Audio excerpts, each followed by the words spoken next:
Metro Last Light is a 2013 first-person shooter developed by 4A Games. It's a direct sequel to 2010's Metro 2043 and, well, I have some thoughts on it. Good thoughts. It's a great video game. You can close the video now. In my Metro 2043 video, which I highly recommend watching for reasons totally unrelated to channel engagement metrics, I touched on how that game caught me at the right place at the right time. I was a 17-year-old edgy teen with lots of opinions, on the lookout for mature stories that dealt with, you know, adult topics like politics and dealing with aging, plumbing and electrical fixtures. 2043 delivered, and I promptly grandfathered the game and every subsequent iteration of my personal best games ever made list. Fast forward to 2013. I was an edgy 20-year-old law school dropout with lots of opinions about, well, basically everything and an obscene amount of free time. And what a better time for 4A Games to drop a sequel to the post-apocalyptic punk energy-brimming first-person shooter that so conclusively and definitively marked my adolescence. Did Metro Last Light deliver?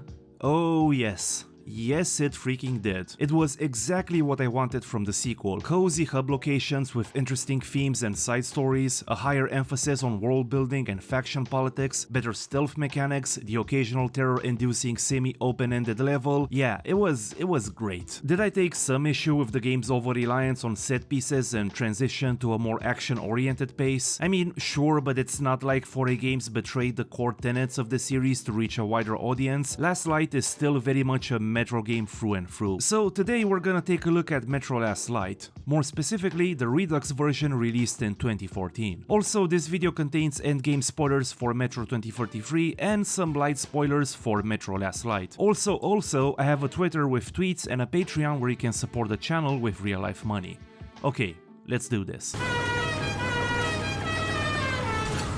Now, for this section to make sense, I'll have to blitz through a lot of background details, so I apologize in advance for front-loading so much stuff at the beginning. So, to bring those of you who are new to the series up to speed with the lore, the first game, Metro 2043, takes place in Moscow, 20 years after a global nuclear holocaust destroyed civilization as we know it. Because the surface is an irradiated, uninhabitable wasteland infested with mutants and all sorts of nuclear horrors, the surviving population now lives in the Moscow metro. Life inside the metro is bleak. Its labyrinth of tunnels, railways and bunkers is dark, damp and infested with killer mutants. Food, water and supplies are scarce. The infrastructure is old, dilapidated, confusing or a combination thereof. Large pockets of the metro are uninhabitable due to radiation or flooding, and numerous groups of various ideologies vie for control of the metro. It's a shit life. Now, Metro Last Light takes place exactly 1 year after the events of 2043. Artyom, the player character / protagonist of the trilogy and spoon-fed station commander adopted son turned hardened warrior, is now a big boy and a respected member of the Spartan Rangers, an apolitical peacekeeping military group. The Rangers have set up shop in the D6 military facility Artyom visited during the first game for end of the world as they know it reasons. Basically, and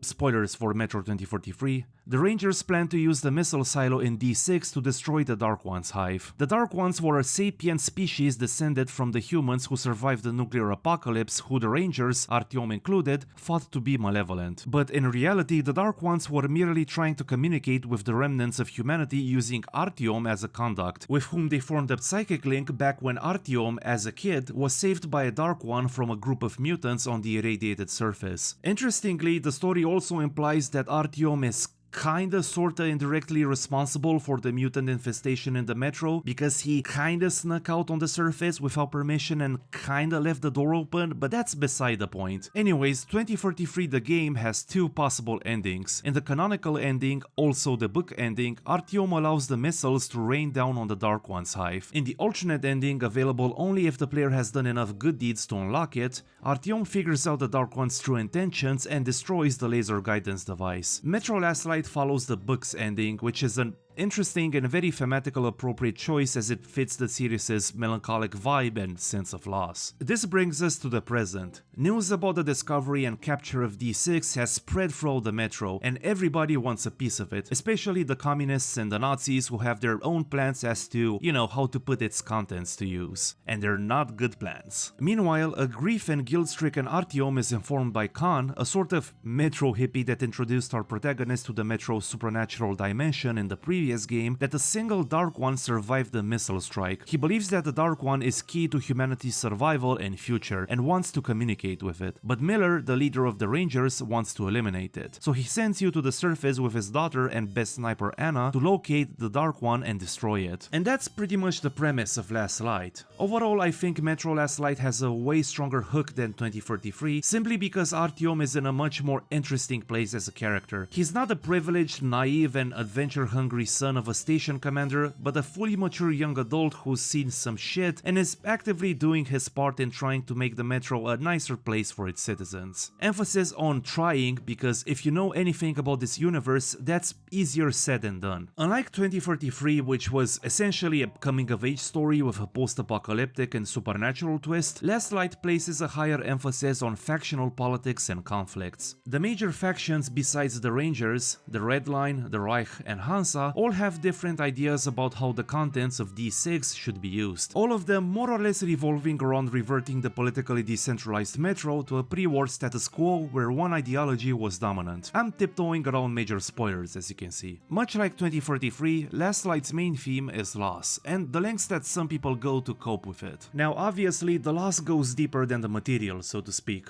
A warm bed, a hot shower, modern conveniences like a fridge stocked with food or having a kebab delivered to your doorstep within the hour. It's also the little things, the ones that we take for granted. For example, deep in the Red Line territory, you'll pass by a man who gives a group of children a show using his hands as shadow puppets. He has the children guess each animal that he mimics. The kicker is that the children, born way after the nuclear war, have only ever known monsters as animals, so they automatically assume that the animals the man mimics are dangerous. At which point the man kindly explains that there was a time when animals weren't necessarily hostile towards humans, that birds were majestic creatures that used to wake you up in the morning with their beautiful songs, unlike the creepy pterodactyl-like monstrosities dominating the skies in the present, that elephants were giant, gentle creatures that never attacked unprovoked. The kids are unimpressed, to put it kindly, and urge the man to show them something that they know. He tries to indulge them but says that he's gotten too old to mimic what the kids want. That's all a ruse. In reality, the experience is just too painful for him, because he realizes that these kids will never experience the joy of playing with a puppy or a kitten. All they've ever known was the bleak existence of living in the Metro, within arm's reach of a pack of mutants anxious to devour them. What's even more depressing is that they might lose even the little they have now, due to the tumultuous political situation in the Metro. There are some bad people out there who are more than willing to make people's lives even bleaker if that's what it takes to get ahead in the world. There are plenty of examples of this cynical mentality in our own world. Rich tech CEOs getting richer by exploiting political and public health crises, corporations plunging people into excruciating debt by monopolizing the housing market. But I'm a dude who makes video game reviews, so what the fuck do I know? Anyways, this small optional and absolutely heartbreaking moment is pretty much emblematic of how Metro Last Light approaches storytelling in general, and this theme of loss in particular. This moment tells us so much about the people in the Metro and what's been lost, because we see the latter through the perspective of a group who doesn't know what's been lost in the first place. Of course, there are other Metro-specific storytelling techniques that explore this theme and the catastrophic proportions of the nuclear war. These moments mostly take place on the surface in the form of the visual hallucinations that place Artyom back before the bombs fell. For example, there's the infamous Flight 76715 hallucination that transports Artyom back in its last moments. The plane crashed in Moscow on the day of the nuclear exchange. Now, while the scene depicting the incident is pretty emotionally taxing by itself, what's truly fucked up in my view is how it's claiming victims even 21 years after the fact. Due to its crashing near an important landmark, the plane is used as a shortcut by stalkers to avoid the open ground. However, many of them succumb to the hallucinations, as proven by the numerous bodies with gas masks torn off. Just imagine how fearful explorers must be of the open ground if they're willing to risk getting exposed to these supernatural hallucinations, which I assume are well documented at this point. I don't know, just something to think about. So yeah, overall I think Metro Last Light is a step up in terms of storytelling. I know there's a ton of things I haven't touched on in this video, life in the Metro, faction politics, etc. But I delved into those things at reasonable length in my Metro 2043 video, so go watch it if you're into that sort of stuff. Okay, let's talk gameplay. Artyom, get over here! Revolution are not waiting for one man, huh? Much like its predecessor, Metro Last Light is a first-person shooter with stealth and light survival horror mechanics. For clarity's sake, I'll let you know again that I played the Redux version for this video. No need to get into it here, I explained the changes brought by the Redux version in the 2033 video. So how do 2033 and Last Light differ outside the Redux overhaul? Well, in two major departments, world design and pacing. Last Light features larger areas than 2033 with multiple routes and nooks and crannies to explore. Last Light is also mostly linear, but it's not as corridory as 2043. I'll get back to this point later. Secondly, the sequel is more action-oriented and set-piecey than 2033. In fact, Last Light as a whole features many 2010s shooter design elements, up to and including fast-paced action set pieces and unskippable walk-and-talk expository dumps. Now, I don't think that's necessarily a bad thing. I really liked how well crafted these cinematic moments are, especially in how they contrast the slower, spooky segments. And it's not like 4A Games sacrificed the series' horror ethos by making the game more commercially appealing. The horror elements, little immersive mechanics, and the vibe are still here, but I'd lie if I said that what Avalanche reviews called the Call of Duty DNA that the developers injected into Last Light doesn't make the game feel a tad dated in places. Like, I'm gonna be straight with you, the game came dangerously close to bringing back the memories of all the military shooter slop I played in the 2010s. I don't know, it's just my take on the issue, feel free to disagree with me in the comments. Metro Last Light's occasional Call of Duty-ness aside, many of the series' staples return with a fresh coat of paint, including the little immersive mechanics that helped Metro stand out from contemporaneous first-person shooters. For one, the game keeps a fairly minimalistic heads-up display, relying mostly on visual and audio cues to present information, like how with every weapon, bullets are partly visible, allowing players to gauge how much ammo they have left. Moscow's surface is toxic to human life in every imaginable way, requiring stalkers to wear gas masks and scavenge for air filters at all times. By the way, I'm not appropriating terminology here, this is literally how the people who go to the surface for scavenging and scouting purposes are called in universe. Anyways, the kicker is that filters expire and there is no heads-up display indicator measuring the filter's remaining oxygen supply. Rather, players have to rely on the timer displayed on Artyom's watch. That is, if Artyom's increasingly labored breathing is not indicative enough of his state. Of course, you also have to wipe off the grime that collects on the gas mask, an entirely cosmetic flourish since the dirt dissipates after a while anyways, but a welcome one nonetheless. I'll take every bit of interactivity I can get from my video games. The game also lacks any form of map or objective marker. All you get is a compass and a couple of bullet points Artyom jotted down on his worn-out journal, presumably while struggling to balance his jamming-prone, improvised in the dim light of a mold-covered bunker under the influence of toilet vodka, post-war piece of shit assault rifle on his knees. If you find transcribing work meetings in real-time anxiety-inducing, imagine doing that knowing you might be not 10 feet away from a nest of killer mutants. 10th take, baby, fucking nailed it! Because most of the game takes place underground and there are very few sources of light, Artyom must use his flashlight to navigate the metro's dark areas. However, the flashlight runs out of power quickly and requires manual charging via a nifty little gadget called the universal charger. The greater the charge, the farther the light can reach. Which sounds excellent until you discover that this also makes you more visible to mutants and human foes. If all else fails, you can make do with the lighter, a useful tool in itself as it's great at burning the sprawling cobwebs weaved by the mutant spiders lurking in the metro. More about these motherfuckers later.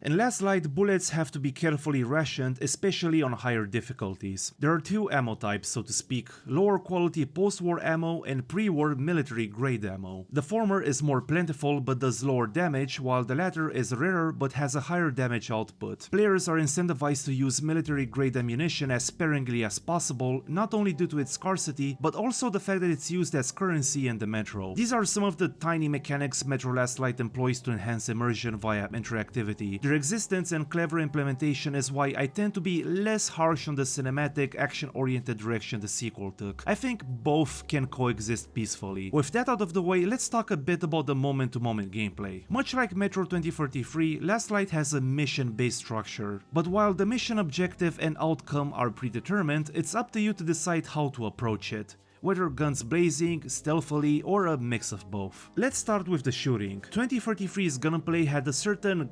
clunkiness to it that contributed a lot to the game's slow and deliberate pacing, as frustrating as it occasionally was. For Last Light, the gunplay was tweaked to accommodate the game's shift to a more action-oriented direction. In short, it feels faster and snappier than in 2043. The differences in feel though are subtle, and to be honest, I doubt I would have noticed had I not played the two games back to back. For example, the post-war weapons mass-produced in the Metro, like the Bastard Gun, the Ashot, and the Duplet, are more consistent in terms of handling. Like, don't get me wrong, there's still a bit of a learning curve to go through, but at least you're not constantly fighting against their ridiculous recoil and spread. They're actually fun to shoot, a state of things which kind of goes against the lore. Like, these mass-produced weapons are supposed to be shitty because they're the poor man's alternative to the pre-war weapons. Not to mention the class angle and that military-grade weapons are mainly reserved to the elite, be it station commanders and their inner circle and special forces, while poor people have to make do with weapons literally improvised from scrap, but that's neither here nor there. Okay, not all Metro-produced weapons are bad, as you'll see later, but my point still stands. Is this tangent the stretchiest of stretches? Might be, I don't know, it is what it is. Let's call it a small narrative concession made to provide a more pleasant gameplay experience. Now, one of the best parts about Metro Last Light in particular, and the series in general, is the weapon design. While you do have multiple assault rifle variations for long distance engagements, you'd have to squint pretty hard to see anything creative or out there design wise. The shotguns though, oh boy, let me tell you something, these motherfuckers are literally obsessed with fusing shotgun DNA into virtually any weapon. Take the Shambler. The Shambler is a semi-automatic shotgun with a rotating chamber of 6 rounds.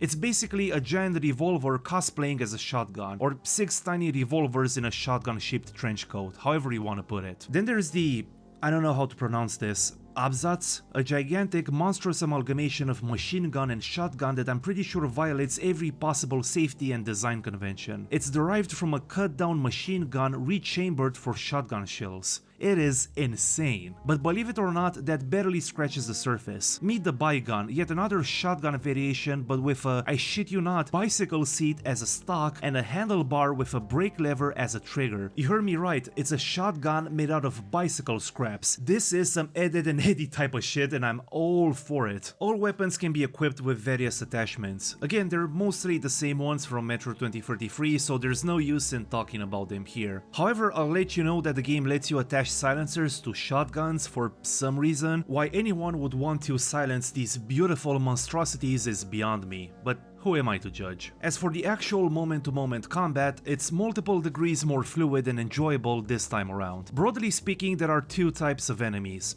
humans and mutants. Human foes in turn come in a few variations, but apart from how heavily armored they are, they're all consistent in terms of equipment and behavior. More about human enemies in the stealth section. You'll see why. Now, combat with mutants is a whole different beast. For a bit of context, combat with mutants was a major point of contention in 2043. Simply put, there was a disconnect between the mutant's speed and the, how do I put this, game's slow and deliberate pacing. The gunplay couldn't keep up with the mutants, leading it to feel clunky. Now keep in mind that I'm not a game designer and I'm basing all of these opinions on vibes, but it's my belief that 4A had to pitch the mutants' movement speed and aggression a bit lower, or at least make it so that they stood out more in the environment for the combat to feel, you know, right. That's all changed for the better in Last Light. The mutants are just as ferocious, but the gunplay is faster and snappier. The environments are also more varied and detailed, which is a huge help because now I can actually make mutants in the darkness instead of firing blindly only to discover that I had been shooting at some fucking leaky pipes all along. For the record, I love Metro 2033, but sometimes it just drove me insane. Earlier, I hinted at the reason for saving combat with human foes for the stealth section. Here's the thing, you can not only entirely avoid engaging in firefights, it's downright recommended on higher difficulties. The quote-unquote right way to play this game is to use stealth takedowns, be it lethal or non-lethal on human enemies, and save your bullets for mutants, at least according to all the min-maxing guides on the internet. Now, I'm not saying they're right, nor that you should play the game in a certain way, but I highly recommend you do just that because stealth is so much fun in Last Light. Unlike 2043 Redux, which had Last Light stealth mechanics retroactively implemented. Like, literally shoehorned in. And that's mainly because Metro Last Light stealth arenas, I hope that's a thing, give players more physical wiggle room to outflank and outmaneuver human foes. Emphasis on human, stealth is simply not an option in mutant designated zones. Stealth is where 4A Games' minimalistic HUD design approach shines yet again. Instead of a dedicated meter, Artyom's wristwatch features a light level indicator that tells his level of cover and visibility. From what I could tell, the indicator is based on the amount of light you're in. By the way, in OG Last Light, the watch could no longer be brought up to the center of the screen. I have actual memories of being irritated at this change. I can't for the life of me tell you why this bothered me so much. It's such a small inconsequential change, and it's not like the watch couldn't be easily read while holding weapons. I guess I care about my video game diegeses a bit too much for my own good. Thankfully, 4A Games must have read my confused forum post. Yeah, sure. As the feature was brought back in Last Light Redux. Where was I?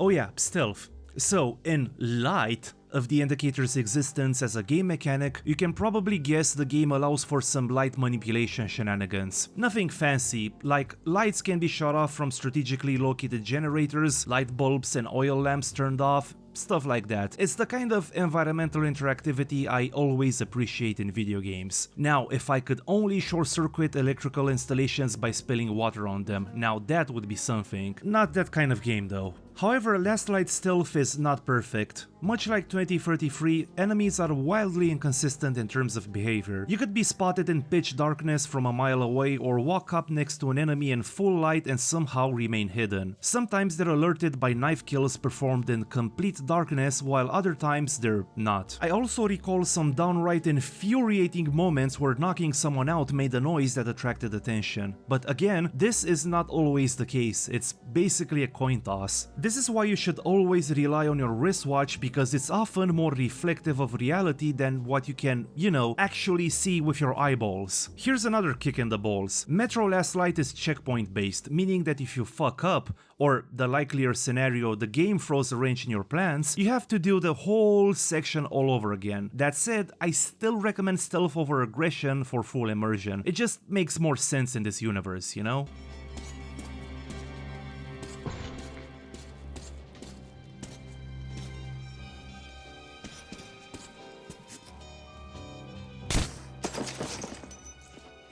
The last thing I want to talk about, coincidentally Last Light's greatest strength, is the Metro itself. With Last Light, 4A Games had the opportunity, and succeeded, to expand this setting and make it feel livelier and more immersive than ever. Now, for the sake of conciseness, I'm gonna stick just to the underground areas in this video. Why? Mainly because we'll have plenty of time to talk about the surface in the Metro Exodus video, whenever that'll come out. I don't know, maybe in 2033? So one of the things that separates the first two Metros from other shooters is its atmosphere. More specifically, the feeling of dread and claustrophobia it evokes through its cramped, dark environments and the incredible sound design. Those, let's call them artistic aims, went hand in hand with Metro 2033's corridory and linear nature, because the experience could be carefully curated to maintain constant pressure on the player. These horror segments are contrasted by the cozy hub areas, which I've covered at length in the previous video. They're just as good here, trust me. Now, what's cool about Last Light is that 4A Games managed to not only deliver the same experience with larger game areas, but also turn it up a notch. There's more physical space for bad shit to happen to you, if that makes any sense. More dark corners from where mutants can pounce at you. More holes in the walls for monstrous radioactive spiders to creep in and out of. More labyrinthine networks of decrepit metro tunnels to get lost in, and for ominous wails to reverberate through. Artyom might be more experienced, but even he is no match for the terrors lurking in the metro. To illustrate my point, let me tell you about Metro Last Light's best level, Regina.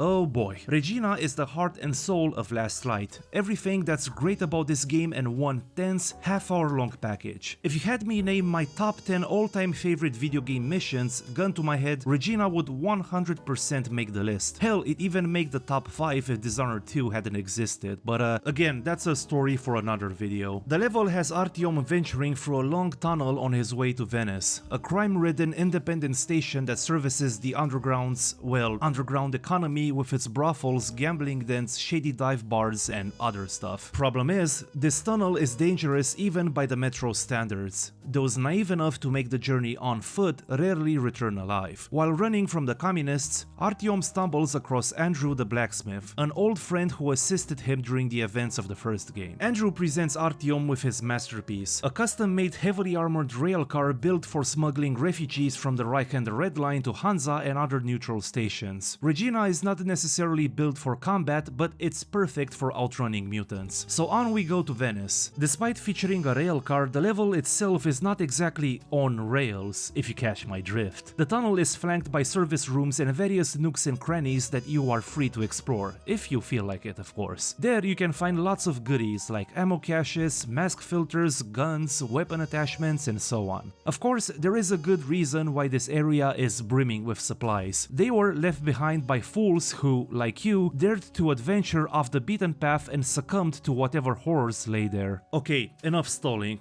If you have arachnophobia, you might want to skip this level. This is Spider Town population hell knows, and you are totally screwed because these spiders don't fuck around. Meet the spider bugs. They weave giant sticky webs that span entire rooms and slow their prey to a crawl. They have scorpion-like stingers because of course they do. They creep in and out of sprawling networks of tunnels that they painstakingly dug inch by inch over the 2 decades since they mutated due to radiation. Or did they? Because Artyom suggests in a note that spider bugs were not created by radiation, but were always there, residing deep underground waiting for humanity to show a sign of weakness. So what can you do here? Well, for starters, the webs can be easily burned away with your trusty lighter. As for the spiders themselves, you'll have to adjust your approach according to the variant you're dealing with. Both male and female adult spiders are protected by bulletproof carapaces, so don't bother wasting ammo on them. I know I'm doing exactly that in the footage, but do as I say, not as I do, okay? However, all variations of spiders will avoid any light sources, but female spiders are more resistant to light, so take that into account. Expose them long enough to the flashlight's beam and they'll eventually expose their bellies and succumb to the light. However, simply blasting them with Artyom's flashlight beam will not cut it because the spiders will often attempt to break line of sight, retreat, and come back to attack again. There's also the fact that spiders attack in swarms, making it very difficult to focus on one specimen long enough to kill it, and the flashlight eventually runs out of battery. So the best approach is to basically carve pathways by pointing Artyom's flashlight from spider to spider and turn on all available lights to create safety zones. This too is easier said than done because the game will often throw a wrench into your plans by exploding a nest of hatchlings and kiting you through a web-infested corridor. That's basically the gist of this level. You venture deeper and deeper into the tunnel with only Regina to keep you company. Stop, hop out, pull some switches, hop back, see a door, enter door, fight spiders, hoard supplies, run back to Regina until you eventually reach your destination. Absolutely flabbergasted that you were stupid enough to venture into this hellhole in the first place. One time I got so panicked that I ran back to Regina, turned on all the flashlights and hid there for like 5 minutes like a little bitch. I love this level, it's peak Metro, I only wish it was a bit longer. And that's a wrap on this video.